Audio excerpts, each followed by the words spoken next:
Merhabalar herkese, kanalıma hoş geldiniz. Bugün sizler için en farklı ve en kolay örgü modellerinden bir tanesinin yapım aşamalarını paylaşmaya çalışacağım. Umarım modelimizi beğenir ve benimle birlikte denersiniz. Modelimiz için bu iki güzel rengi ve ucu çengelli tığ kullanacağım.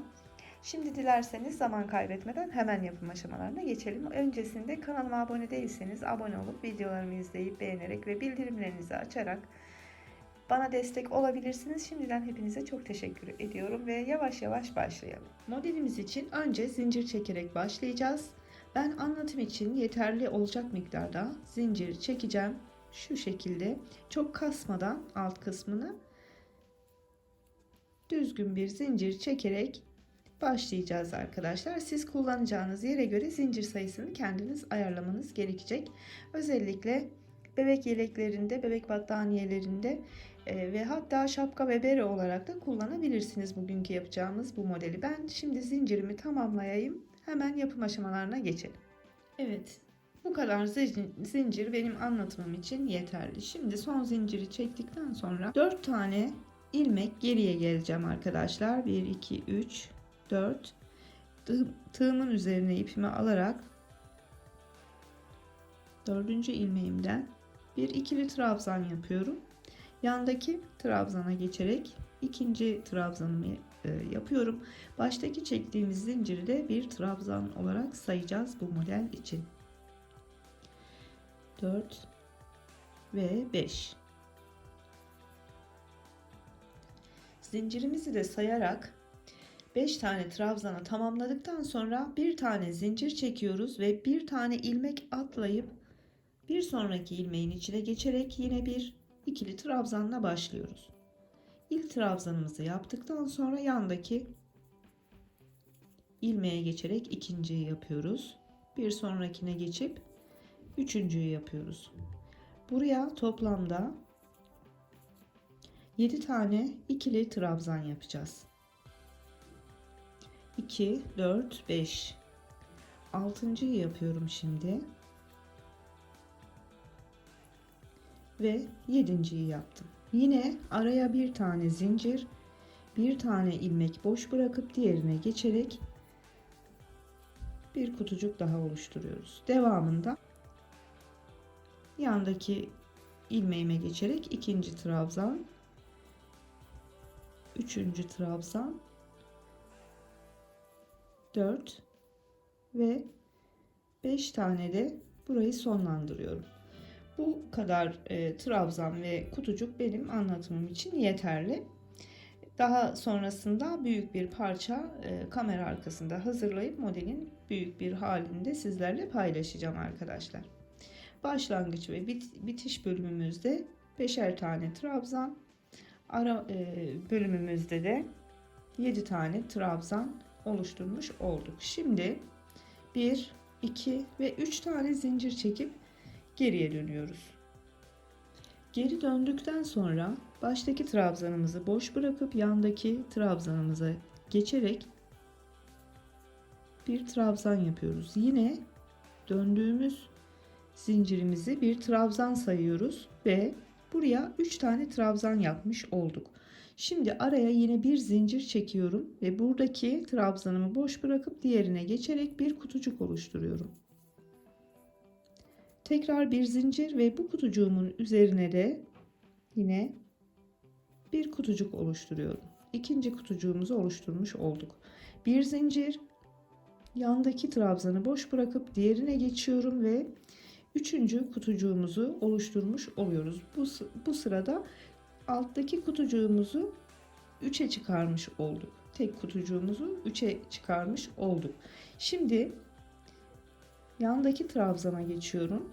İkinci bir trabzan yapıp sonrakine geçip üçüncü bir trabzan yapıyorum. 3 tane trabzan yapmış olduk bu 7 trabzanımızın üzerine. Şimdi yine bir zincir, yandaki trabzanı boş bırakıp diğerine geçiyoruz ve ilk kutucuğumuzu oluşturuyoruz. Devamında yine bir zincir ve kutucuğumuzun üzerine bir kutucuk daha. Tekrar bir zincir, yandaki trabzanı boş bırakıp diğerine geçiyoruz ve üçüncü kutucuğumuzu da buraya oluşturmuş olduk. Devamında da sondaki 3 trabzanımızı yapıyoruz. En sonda yine zincirimizin tepesine batarak 3. trabzanımızı da bu şekilde oluşturmuş olduk. İkinci sıramızda böyle ilerliyor arkadaşlar. Şimdi 1, 2, 3 ve 4 tane zincir çekip geriye dönüyoruz. Bu dönüşte 4 tane zincir çekiyoruz. Buraya direkt kutucuk oluşturarak başlayacağız bu sıramıza. Hemen bu üçlü trabzanın en son trabzanın üzerine batarak buraya bir kutucuk. Bir zincir, diğer trabzanımın tepesine bir kutucuk daha. Bir zincir, sonraki kutucuğun üzerine bir kutucuk. Yine arada bir zincir ve trabzanımın tepesine batarak bir kutucuk. Buradan da yine yandakini boş bırakıp diğerine geçiyorum. Bir kutucuk. Bu sırayı tamamen kutucuk olarak tamamlayacağız. Birer zincirle. Yani 3. sıramız sadece kutucuk oluyor.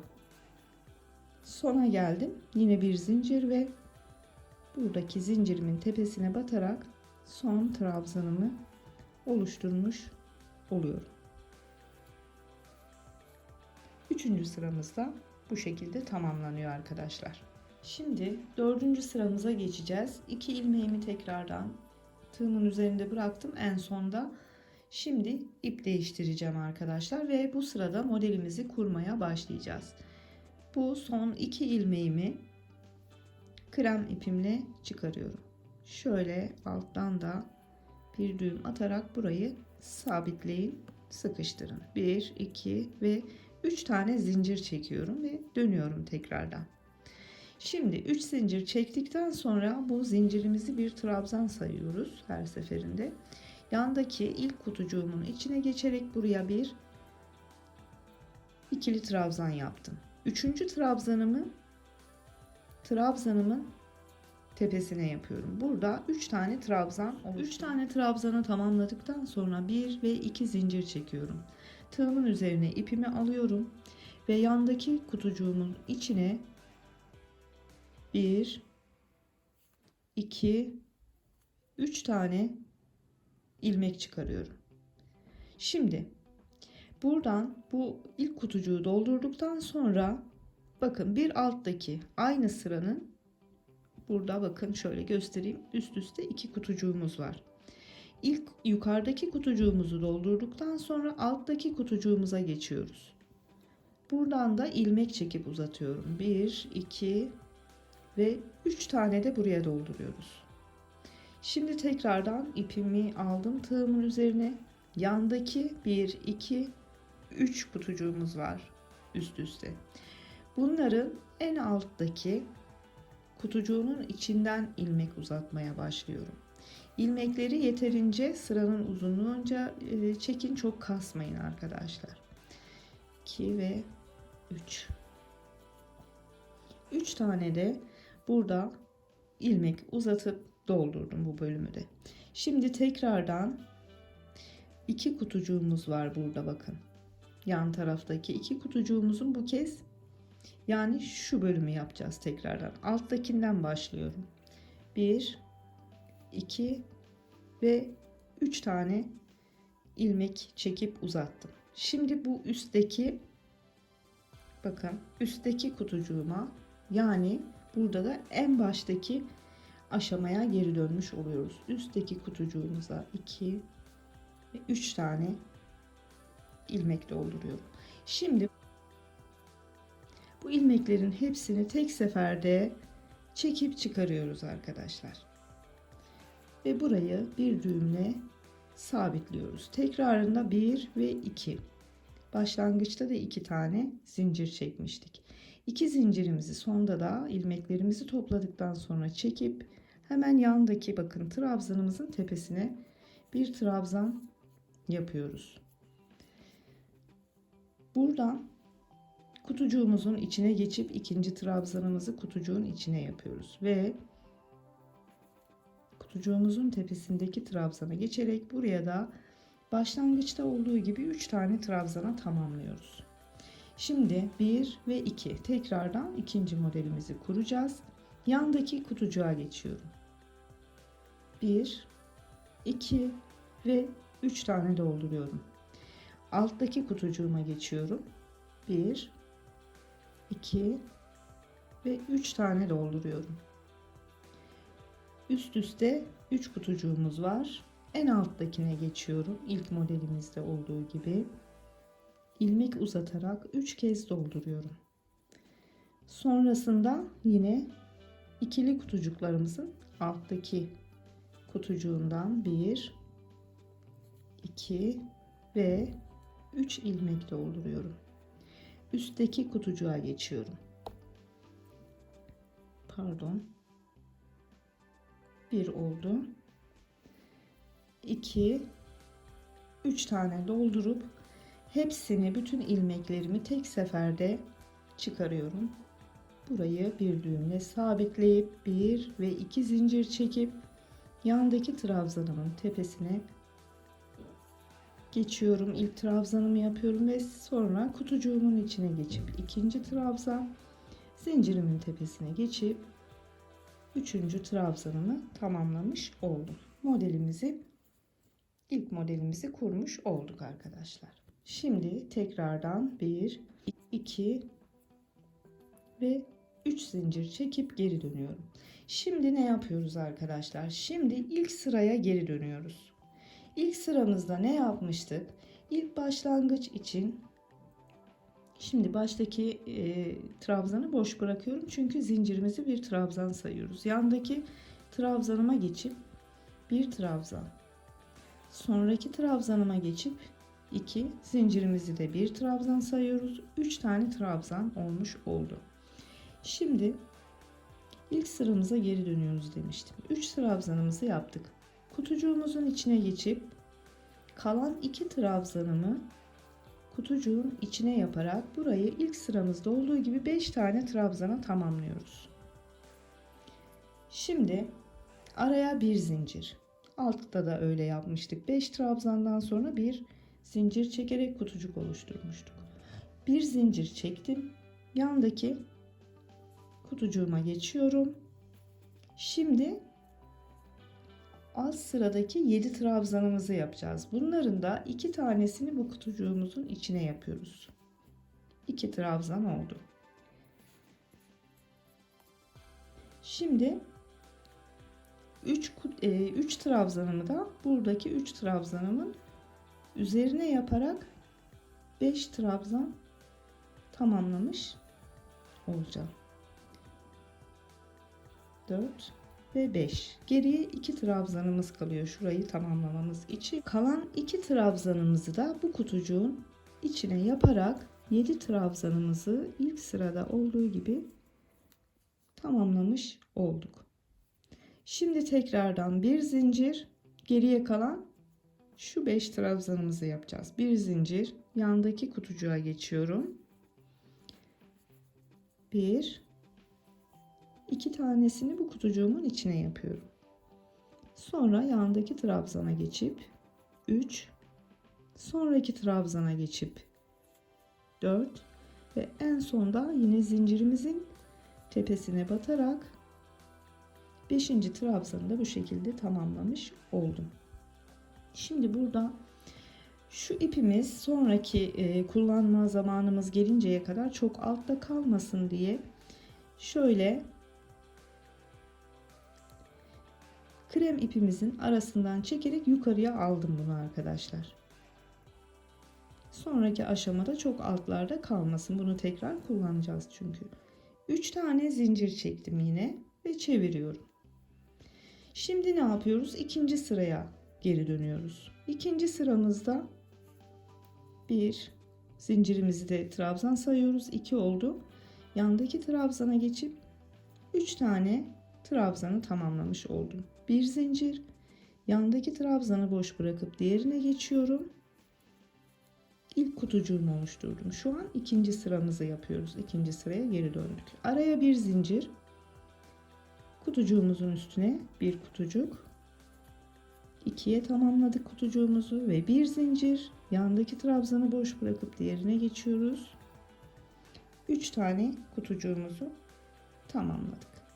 Devamında 3 tane trabzan. Tekrar bir zincir, yandakini boş bırakıp diğerine geçiyoruz. İlk kutucuğumuzu yapıyoruz. Yine bir zincir, kutucuğumuzun üzerine kutucuk, bir zincir, yandaki trabzanı boş bırakıp diğerine geçiyoruz ve 3 kutucuğumuzu da bu tarafa tamamlamış olduk. Devamında 2 ve 3 tane trabzanımızı da sonda yapmış olduk. 1 2 3 zincir. Geriye dönüyoruz.